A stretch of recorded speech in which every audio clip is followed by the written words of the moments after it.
Good evening. I call this meeting to order of the Hawarden City Council. It is Wednesday, July 9th, 2025 at 5:30 p.m. This is a regular meeting of the council. We will start out with our standard agenda items. 1A is approval of the June 25 regular meeting minutes. Could I have a motion, please? So moved. I'll second. Got a motion and a second. All in favor of approving the June 25 regular meeting minutes, please say aye. Aye. Opposed? Passes 4-0. 1B is approval of the July 9, 2025 claims for payment. Any questions on that? Or a motion? I'll motion to approve the July 9th, 2025 claims for payment. And a second? I'll second. All those in favor of approving the claims for payment from July 9th, 2025, please say aye. Aye. Opposed? Passes 4-0. At this time, we have open business from the community. Is there anyone who would like to speak to the council tonight? Yep, please come forward.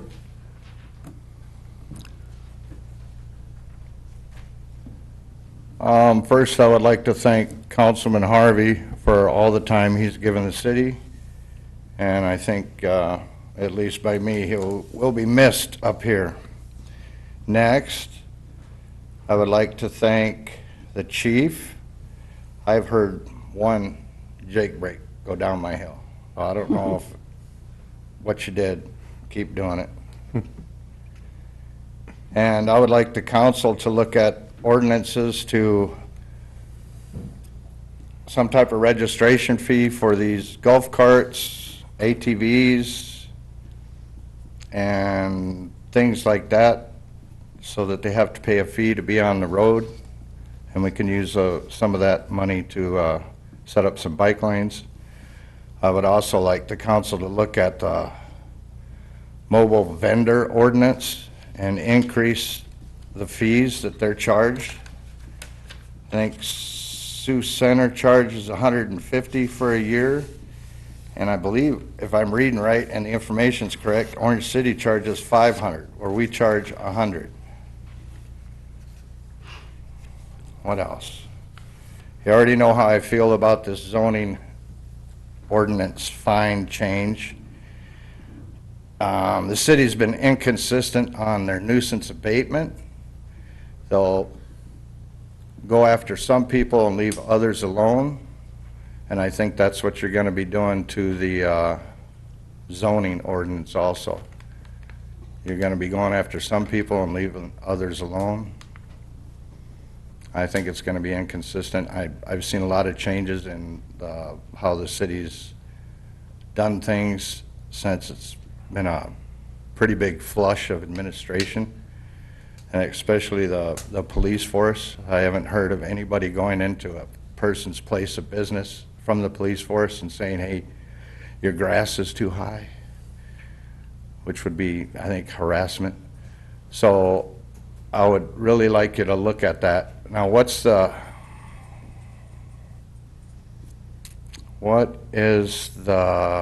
can someone do if they feel that they're gonna be targeted, or they fall underneath a zoning discrepancy, so that the city's going to start coming after them?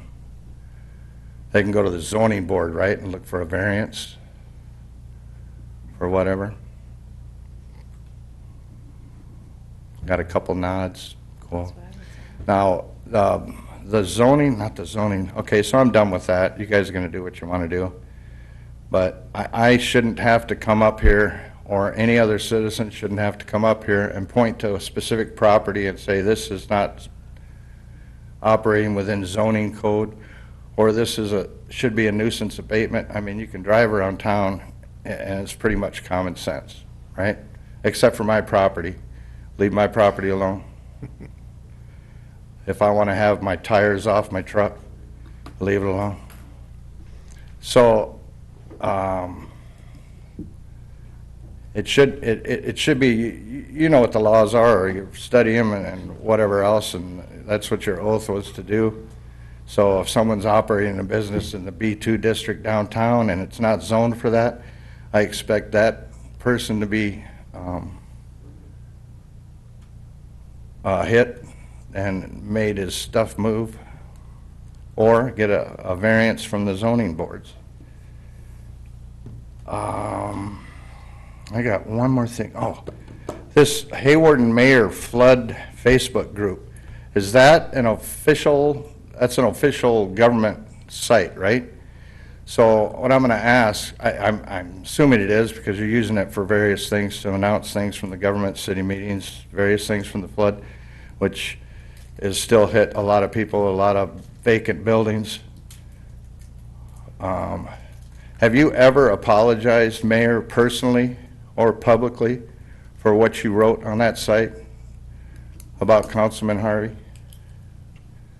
I'm going to step in and remind everyone that this is not a place for discussion. City administrator staff are not to respond. Because that's their rules. That's your rules. It's the rules that are published. Right, that's their rules. And they can change the rules. And I do want to thank the city administrator and I guess the city attorney, because the last meeting we had 2 open meetings or public meetings called for the ordinance changes we were going to make, which of course stimulates public input. In the past, you'd have one on second reading, maybe you'd have one on the third reading, maybe you wouldn't have one at all when you change an ordinance. And the way I read the law, and I'm not a lawyer, and I think it's common sense, is when you're going to change an ordinance, first thing you do is you have a public meeting to get public input. So I want to say kudos to you and kudos to the city attorney. Thank you. Anyone else?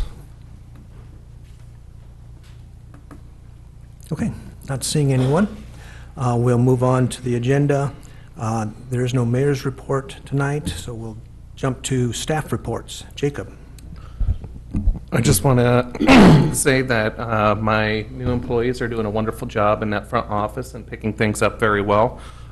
Bills are starting to kind of come through, and people are picking up a little bit more of the intricate parts of things, and I appreciate all of the work everybody's been putting in, and I will be discussing more on Monty's council seat on agenda item 5.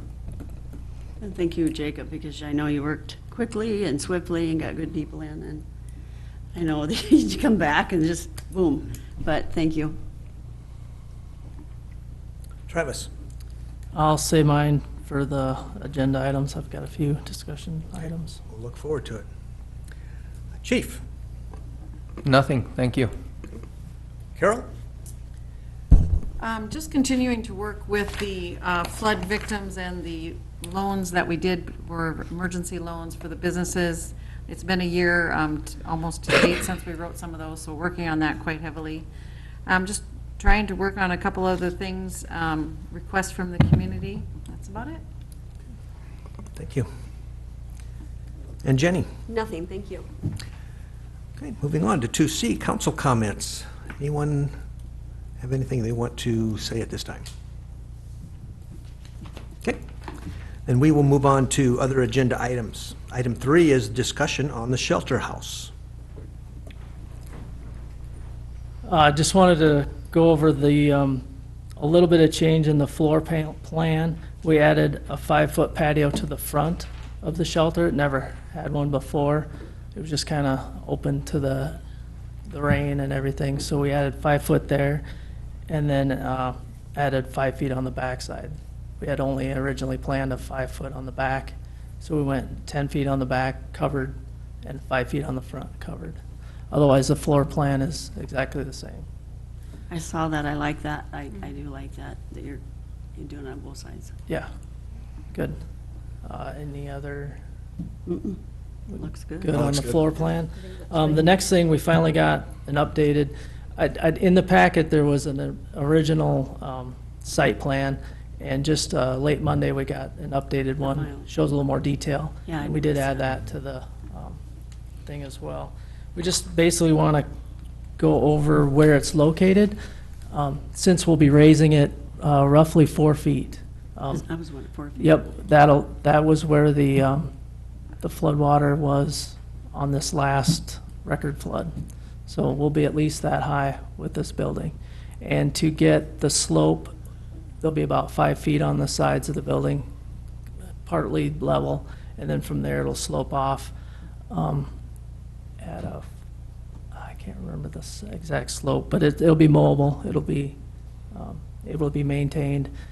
And by doing that, we change the orientation north and south, brings the entrance closer for people that have to walk up to the shelter. And then we'll get that ADA pitch on that sidewalk as well, so everything will be ADA compliant. And I guess if there's no discussion on these plans, we are ready to go out for bid. So we'll get some bid documents ready and hold that bidding in July, possibly have bid opening early August, award it maybe the first council meeting in August, bring it to you guys, and then we can start construction. I'm okay with it, I say go. Sounds good, Travis. Okay. Yep. Good. All right. Thank you. Moving on to number 4, discussion on the 16th Street FEMA site. This discussion I wanted to have, it kind of was started by FEMA. They reached out to us and wanted to know how we wanted the site to look when they were done using it. So more than likely not till December, realistically probably not till spring. Our thought is that we would have FEMA remove the pads, the concrete pads, the foundations where the building sat on. On the east side, we'd have them grade that storm ditch, stormwater ditch out, so it'll all be graded. And then also take out the water and sewer lines, which currently run on the west side of the trailers that are up there. And they sized them for the trailers, they didn't That's what I was size them for wondering. our new lot. I mean, we tried, but they wouldn't go that route. So have those removed. And then we would possibly, or more than likely, it'd be my opinion, to keep the fence and repurpose it somewhere else, ball fields or, fire station. There's, I think, a lot of places we could repurpose that. The street, obviously, the storm shelter, we get to keep that if we want. Thought maybe we could find a place for it in the park for the campers, or And if possibly they let you keep it, yeah, keep it. We'll find a place for it. Out of the ball field. somewhere, yeah. Yeah. Uh-huh. And yeah, obviously the street. So that brings up the next, I guess, discussion was, what do we do with the site? So we've preliminary got some not very hard numbers, but some estimates. We can plot that for 9 lots. The west side would be 120 by 127, roughly, until it's surveyed and laid out. And the other side would be 116 by 120. So those are pretty decent sized lots. A lot of lots in town are 100 by 100 or even less. We would do, it was recommended to do curb and gutter on the west side and leave the east side as just a bump curb. And then, because it all slopes to the west anyway, so that's why you'd curb That's what I thought. the west side, collect all that water, and we would keep the retention pond. It's kind of the newer, greener way to handle stormwater for that excess flow instead of running straight into the sewers. And then we would have to install new sewer main along there. That would go on the east side, and the new water main would go on the west side. So that's kind of those soft numbers that were figured in the estimate. Now, this is purely first discussion. Think about it, see how we want things to look, what we want to use up there. But first discussion was residential, traditional, still stick-built homes in that area. With the cost to put in the extra infrastructure, because really all we have is the street. That money could be you put the infrastructure in, and then those costs could be offset by the sale of the lots. Or you could use partial payments of the sale of the lots plus some TIF money to recoup that installation of services.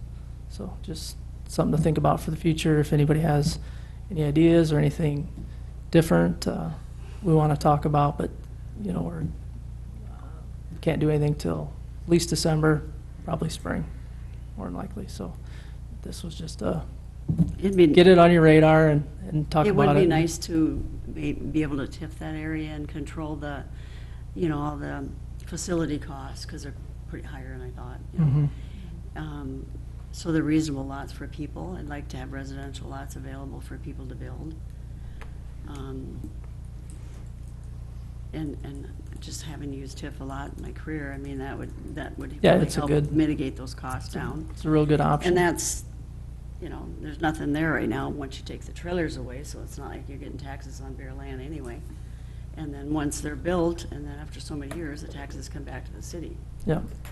I do like that idea. We would put the infrastructure into large enough to continue that street. If we sold all 9, we would we'll leave the turnaround for now, like a cul-de-sac. Okay. And then eventually, if those all sell, we take that out and just continue the road Be able north to- and just keep Sure. developing that area. Yep. Mhm. One other thing, I guess, to consider is, do we want to sell these individually or sell the whole property to a developer? So I think I'll leave that up to you to decide, but there's pros and cons to both. And no decisions tonight. This is all just, Mhm. Any further questions or comments? Okay. Moving on to agenda item number 5, discussion on vacant council seat. All right. So as all of you know, and as mostly, I assume a lot of the public is already aware, Monty Harvey did turn in his letter of resignation effective 6/30 of 2025. I also personally wanted to thank him for his service to our community. He was voted in and started his term that would go through December 31st, 2025, which is this year. So what that leads us for now is we have 60 days from the date of his effective resignation of 6/30 to either appoint a council member or request a special election. After that 60-day mark, if we don't have a new council member appointed, a special election will be mandatory for that, for the remainder of that term. No matter which way we fill it, it'll only be through December 31st, 2025. Yeah. If a special election is to happen, the city will be invoiced for the full expense of the special election, which can run to be roughly $1,500. All of that said, I think that the easiest and least confusing solution for our community members, as we will have an election in November, regardless of how this goes down, would be to appoint a new council member. If the council members can agree on an appointee, I will begin the process of getting them through the system and getting them appointed, because there will have to be a public hearing for all that and getting it all done the correct way. So at this point in time, do any of you guys have any recommendations? I think we've already set a precedent on appointing a vacant seat with the next person that got the most amount of votes in the last election gets appointed to the seat. So if Ben Boza would be willing to take that seat, then it should be his, and if Ben doesn't want it, then it should go to Mike, and if Mike doesn't want it, then we have a special election.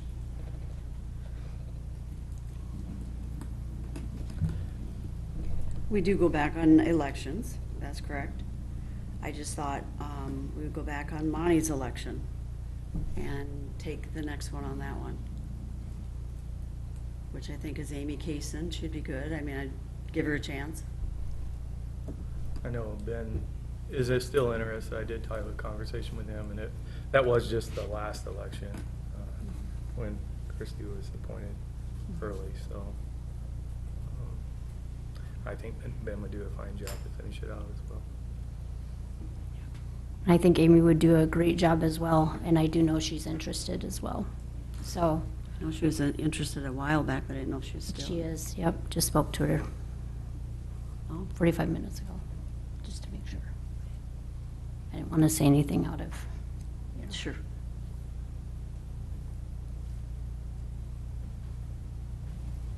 I'm just going to remind you guys, this is going to be a council decision. However, whichever way it goes, I'm fully supportive. I'm not choosing sides in any of this.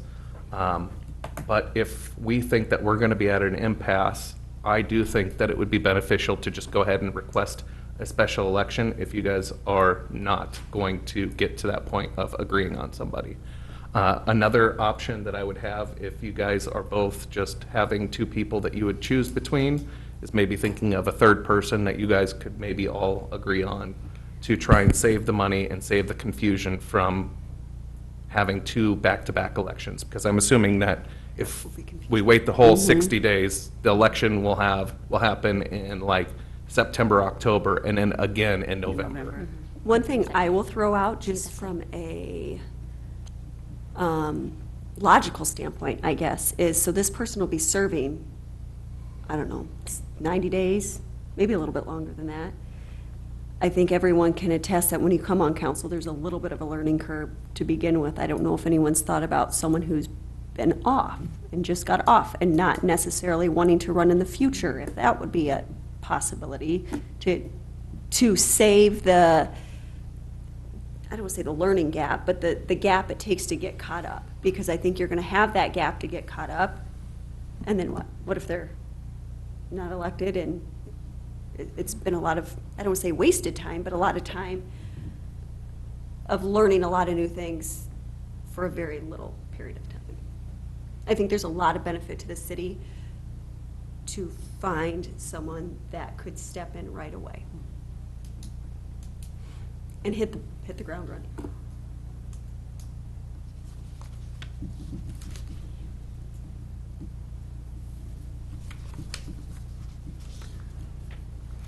Well, it appears to me like we may have an impasse. Are you all feeling pretty solid on what you've recommended tonight? I am. Same. Same. Like between John Feldhacker. I just want to go back to Monty's election. Okay. And Rob? You know, I want to do what's best for the people, and if the people need to have a vote on it, I guess we have to go that route, so. Yeah. I guess, you know, we want to move on this relatively quickly. I think it might be prudent for us to consider other people, as Jenny had He's right, recommended. Yeah. So we don't need a decision tonight, correct? No, I don't think, we don't need a decision tonight. It's just, it would be nice if we know that we're not going to go forward, but then I will have to also do a little bit of research to that, because I assume that if we're going to request special election, that might need to be requested from the I can council as ask well. Do Yeah. you guys support John? Yeah. He's got a lot of weight. I mean, at home. former. He might do it for 5 months or whatever. Because, yeah, that was because we have John Feldhacker, Yeah. or that could potentially do it. May have a I short don't term. recall any other of the prior, you got Tim Kurth, Jen Bergsma. Jen Bergsma. Oh, yes, yeah. So if you guys want to I can ask Jim. see if we can reach out to some of those and see if maybe next meeting we can Reach out to John come up and with a ask him. consensus with Well- somebody that you guys, that would be the most beneficial way to do this for the community. Okay, I'll ask him tonight. Yeah, I agree. And then that way, because I do think that if we did have a special election, while that would solve the problem, I do think that there'd be some community members that would be confused why we're having back-to-back elections for a council member seat. And they might wonder why this person, if they didn't win the second one, why they're out after being voted in 2 months ago, so. So let's, I think that's enough advice for me for right now. And go forward with trying to reach out to those 3 individuals and seeing if anybody is willing to do it, and then seeing if, of those people that are willing to do it, if you guys can agree on one. Sounds like a good plan. Okay. Number 6, approval of the pay request 12 to IES Commercial for the 8th Street substation construction. This pay request is for $46,486.73. It is the last pay request for construction work that was completed. There'll be one more, the retainer that we're holding back until everything's been signed off on and the checklists have all been checked, so. Any questions? If not, could I have a motion, please?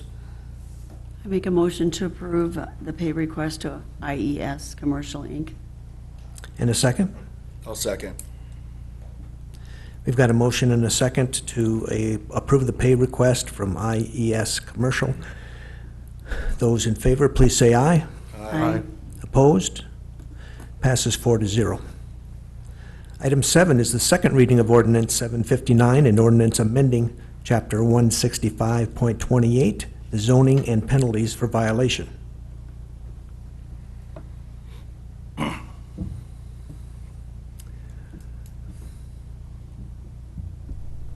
Anyone have anything to add there? This is our second reading. If not, I would take a motion So move. and a second. I'll second. Okay, we'll do a roll call vote here. Anderson, Aye. Clucky, Aye. Allen, Aye. Warner. Aye. Passes 4-0. Number 8 is second reading of Ordinance 760, an ordinance amending Chapter 74, electric scooter regulations. This again is our second reading. Are there any concerns or changes you want to look at this time? No. If not, I would take a motion. I make a motion to approve the second reading of ordinance 760. And a second. I'll second. We'll do roll call vote again. Clucky, Aye. Allen, Aye. Warner, Aye. Anderson. Aye. Passes 4-0. Number 9 is our consent agenda. We've got one item, a renewal of Class C retail alcohol license with outdoor service for Hawarden Golf Clubhouse. I have a motion, please? I'll make a motion to approve Class C retail alcohol license for the Hawarden Golf Course. And a second? Second. All those in favor of approving the license for the Hawarden Golf Club, please say aye. Aye. Opposed? Passes 4-0. At this time, we are at the end of our agenda. I will take a motion to adjourn. I'll motion to adjourn. And a second. Second. Those in favor of adjourning, please say aye. Aye. Opposed? Passes 4-0. Our next meeting is July 23rd. Hope to see you then. Thank you for attending.